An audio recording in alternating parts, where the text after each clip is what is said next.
আসসালামু আলাইকুম প্রিয় শিক্ষার্থীবৃন্দ, তোমরা যারা বর্তমানে নবম দশম শ্রেণীতে পড়ছো বা বর্তমানে এসএসসি পরীক্ষা দিবে, তোমাদের সকলের জন্য এই বীজগাণিতিক রাশি চ্যাপ্টারটা খুবই গুরুত্বপূর্ণ। কারণ এই চ্যাপ্টার থেকে এমসিকিউ সিকিউ প্রচুর পরিমাণে আসে। প্রিয় শিক্ষার্থীবৃন্দ, তুমি যদি এই চ্যাপ্টার থেকে দুইটি সিকিউ কমন পেতে চাও, অবশ্যই অবশ্যই আজকের ভিডিওটি দেখবে। আমি বিশ্বাস করি তুমি যদি আজকের ভিডিওটি দেখো, মাত্র কিছু সময় দিয়ে যদি ভালো করে দেখো, ইনশাআল্লাহ তুমি এখান থেকে দুইটি সিকিউ কমন করতে পারবে ইনশাআল্লাহ। সো আমরা যে মূল টপিকগুলো নিয়ে আলোচনা করব সেগুলো হচ্ছে তোমাদের এটা বীজগাণিতিক রাশি, বর্গ, সংবলিত সূত্রাবলী, গণ সংবলিত সূত্রাবলী, উৎপাদকে বিশ্লেষণ, বাকশেষ, উপপাদ্য। এই যে পাঁচটা টপিক, এই পাঁচটা টপিক যদি কোনো শিক্ষার্থী বেসিক থেকে প্রো লেভেল পর্যন্ত শিখে, ইনশাআল্লাহ আমার বিশ্বাস যে তাকে আর নতুন করে কোনো কিছু শিখতে হবে না। সো চলো আমরা শুরু করছি আজকের ক্লাসটি। খুবই গুরুত্বপূর্ণ। দেখো প্রিয় শিক্ষার্থী ভাইয়েরা, দেখো ভাইয়া, তুমি যদি ঠান্ডা মাথায় আজকের অঙ্কটা যদি দেখো, আমার বিশ্বাস তুমি পারবে। সো আমরা তোমাকে বলবো, প্রথমত তুমি তোমার মূল বইটি খুলবে। মূল বইয়ে গিয়ে অনুশীলনী 3.1-এ যাবে। এখানে গিয়ে তুমি 1 নম্বর থেকে শুরু করব আমরা। সো পৃষ্ঠা নাম্বার আমার বলে দিচ্ছি, 49 পৃষ্ঠা। সো আমরা ম্যাথগুলো সলভ করা শুরু করছি। সো আমি জানি তুমি সূত্র পারো না, বাট তোমার জন্য কোনো প্রবলেম না, ভাইও তো আছি। সো দেখো, অনুশীলনী 3.1। সো চ্যাপ্টার নাম্বারটা আমরা লিখছি চ্যাপ্টার কত? 3। এখন আমরা 1 নম্বর অঙ্ক থেকে শুরু করব ইনশাল্লাহ। আমি জানি তুমি সূত্র পারো না, কোনো সমস্যা নেই। আমরা যেভাবে তোমাকে অঙ্কটি শেখাচ্ছি সেভাবে যদি তুমি ফলো করো, এটার ভিতরে তোমাদের সূত্রগুলো মুখস্থ হয়ে যাবে। এক্সট্রা করে কোনো সূত্র মুখস্থ করতে হবে না। সো প্রথমত তোমাকে বইয়ে কি বলেছে, সূত্রের সাহায্যে বর্গ নির্ণয় করো। সো দেখো, সূত্রের সাহায্যে তুমি কিভাবে বর্গ নির্ণয় করবে। সো বর্গ বললে ফার্স্ট অফ অল তোমাকে চিন্তা করতে হবে যে স্কোয়ার দিতে হবে। আর আমরা দুইটা সূত্র একটু খেয়াল রাখবো। নর্মালি দেখো, একদম সহজ। a plus B whole square equals to কত? a square plus 2ab plus B square. এটা হচ্ছে তোমার a প্লাস বি হোল স্কোয়ারের সূত্র। এখন যদি a মাইনাস বি বলে, তাহলে তুমি কি করবে? তোমরা লিখবে a square minus 2ab plus B square. সহজ না? এটা আমার সাথে একটু পড়ো, হ্যাঁ? আমরা অঙ্ক করার সাথে সাথে সূত্রগুলো শিখে ফেলবো। সো বিষয়টাকে দেখো, a plus B whole square equals to a square plus 2ab plus B square. আর a minus b whole square equals to কি? 2a square minus 2ab plus B square. খুবই সহজ প্রিয় শিক্ষার্থীবৃন্দু। যদি তুমি এই অঙ্কটা পারো, তাহলে তুমি মনে করবে যে তুমি বীজগণিতের 50% কিন্তু তুমি কমপ্লিট করে ফেলতে পারবে। কারণ তোমার বর্গের সাহায্যে সূত্র নির্ণয় করাটা মাস্ট মাস্ট মাস্ট। ঠিক আছে? 3বার কেন বলেছি আশা করছি তুমি বুঝতে পারছো। সো দেখো প্রিয় শিক্ষার্থীবৃন্দু, তোমার 1 নম্বর যে অঙ্ক, চ্যাপ্টারটা কত ছিল আমরা লিখছি? চ্যাপ্টার 3। সো 1 নম্বর আমরা বর্গটা আমরা কীভাবে করছি একটু খেয়াল করো। একটু খেয়াল করলে তোমার জন্য হয়ে যাবে 2a প্লাস 3b। সো বর্গ বললে আমরা কি করব? স্কোয়ার দিব। ঠান্ডা মাথায় আমাদেরকে অঙ্কগুলো বুঝতে হবে। দেখো, আমরা এটাকে a ধরবো, এটাকে আমরা b ধরবো, তাহলে a plus B whole square equals to কী হবে?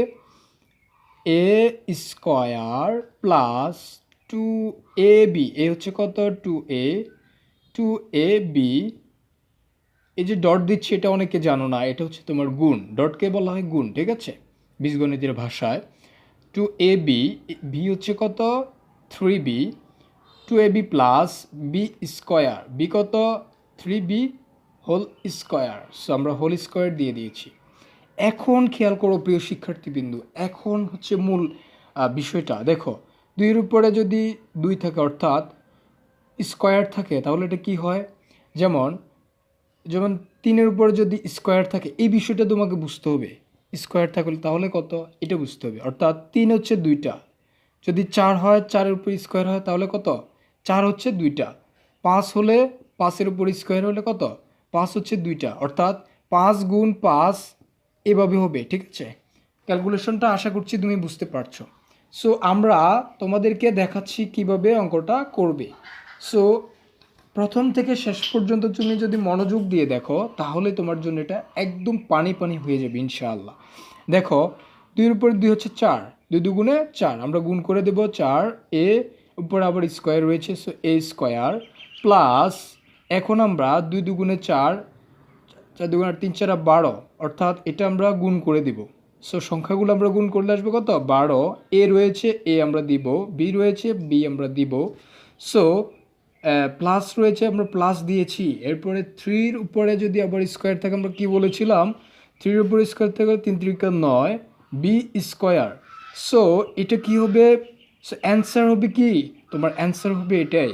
আশা করছি তোমরা 1 নম্বরের বর্গ নির্ণয় কীভাবে করবে সেটা বুঝতে পেরেছ। যারা বোঝো না অবশ্যই আমাকে কমেন্ট করে জানাবে এবং এই অঙ্কটি আবার করবে, ঠিক আছে? সো এরপরে আমরা যে অঙ্কটি করব সেটি হচ্ছে তোমাদের 2 নম্বর অঙ্ক। সো 2 নম্বর অঙ্ক কে কে পারো অবশ্যই জানাও। 2 নম্বর হচ্ছে তোমার খ নাম্বার, 1-এর খ, x square plus 2y square, 2y square. So এটা আমরা কি করব? এটা আমরা বর্গ নির্ণয় করতে বলেছে। সো আমরা সূত্র জানি কি? এটাকে আমরা এ ধরবো, এটাকে আমরা বি ধরবো। So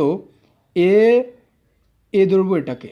so a plus b, b হচ্ছে কত? 2y whole square, b. So a plus B whole square. So এটা আমরা করব কীভাবে? দেখো, এক্স স্কোয়ার, এটা হচ্ছে তোমার এ স্কোয়ার প্লাস 2ab, এ কত?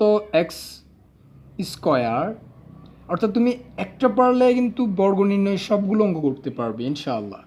সো দেখো 2ab আমরা সূত্র অনুযায়ী বসাচ্ছি। দেখো B square, 2ab plus B square, so আবার 2, এরপর ওয়াই স্কোয়ার হোল স্কোয়ার আমরা দিব। সো এইটা হচ্ছে তোমাদের প্রথম কাজ। এরপর একটু খেয়াল করো আমরা কিভাবে অঙ্কটা করছি। 2-এর উপরে আবার 2 পাওয়ার রয়েছে, 4 হবে। সো দেখো 4 আমরা লিখছি প্লাস 2, এখানে দেখো 2 কিন্তু ওটা উপরে রয়েছে, নিচে কিন্তু নেই। সো 2 দুগুণে 4, আমরা উপরেরটা গুণ করে দিচ্ছি। দেখো এটা কীভাবে হচ্ছে আমি দেখাই তোমাকে এটা, ঠিক আছে? অর্থাৎ এভাবে আমরা গুণ করে দেব। সো 2 দুগুণে 4, 4x স্কোয়ার, এবং হচ্ছে তোমার নিচে কত? নিচে হচ্ছে তোমার ওয়াই স্কোয়ার।